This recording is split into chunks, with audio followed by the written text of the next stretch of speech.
Have you ever felt like you were just spiraling out of control and didn't know what was right?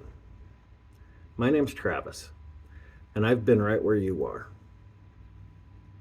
I'd like to tell you a little story about me and why I think I could help you get out of this rut.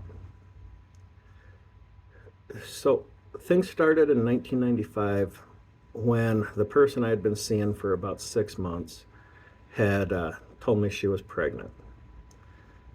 At that time, I had just graduated school.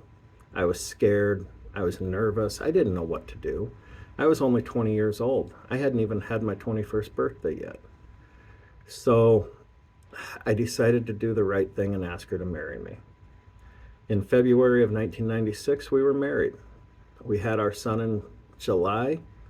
And in August of 1998, I decided to start a new career with a detention officer. That's when life got a little bit different.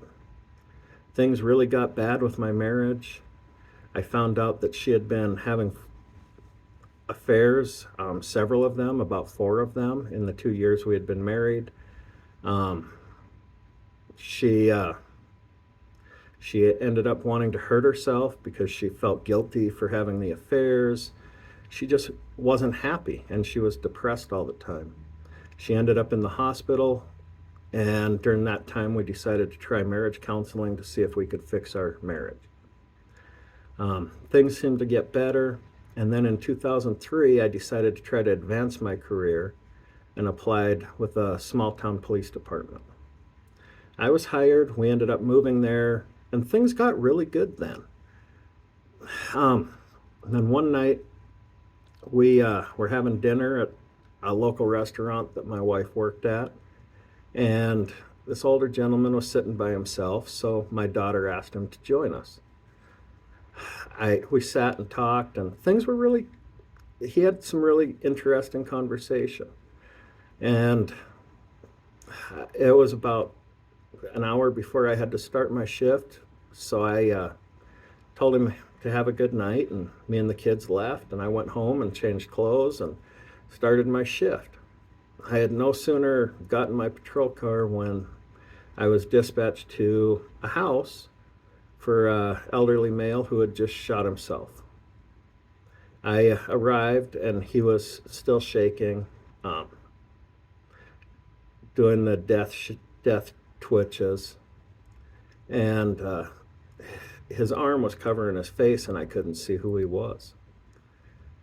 When we were doing our investigation, we ended up turning him over, moved his arm, and I realized it was the gentleman I had just had dinner with. That really shook me because I was in law enforcement to help people, and I couldn't detect the signs of him wanting to harm himself. And then it was a couple weeks later, we received some records and found out that he was dying. And he decided to go out on his own terms and wasn't going to let the illness take him out. That actually kind of made sense to me, and I was able to move through that. And then in 2005, I started a new position with a new office. We moved back to our hometown, and things just got worse in my marriage. My wife started to hang out with her old friends. I didn't trust her at all. I knew she was cheating again, but I just didn't know with who. During that time, I had four pretty serious incidents. Two of them involved firearms. And I was just spiraling completely out of control. I didn't know what to do. I couldn't help myself. And everything I did just seemed to be wrong. I ended up getting help. Went to a counselor, was diagnosed with PTSD and adult attention deficit disorder. And things just they seemed to get much better. And then one night, I had to replace my holster on my duty belt and put my gun in it, went to work, came home, and the next day I was off. I was pretty upset because they sent me the wrong holster. It worked on my firearm, but it was what you call a level 2 security holster, and I'd always used a level 1. So anyway, I decided to give this holster a try. Started using it, and actually, I thank God every day that I kept that holster. Later it was the next Saturday, the Saturday before Easter. The wife and I had a little argument, and we went to bed. During the night, or later found out during the night, she actually tried to pull my duty weapon out to shoot and kill me, our kids, and herself. The next morning, Easter Sunday, I didn't realize that. On Easter Sunday, she went to work. I went and took the kids out for Easter to my family's house and family events.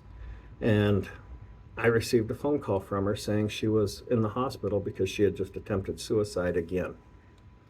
I was a little upset because she picked Easter to do it. So I actually went up later that evening to see her. I had decided that I was done with our marriage. And so she asked if I'd have a counseling session. And during that counseling session with her and the nurse and stuff, I found out her plan and what she had tried to do. But because of that holster, she actually couldn't get my firearm out. And so she couldn't follow through with her plan. She was later released from the hospital, and we were divorced about a year later. That was in 2011. In 2017, I met Laura. She was a new detention officer in the office I worked at. I had to train her on something, and we just clicked. Life was great. 7 years later now, we're together. We've been together for 6, and I couldn't ask for a better partner in life. I don't know what to say. She's great. She's supportive. She's the exact opposite of what my wife was. My kids have done great, and life could not get better. But through that, I've learned how to cope with different issues and different traumas. And I believe through my life experiences, I could truly help you learn how to live a better life. Thank you for your time.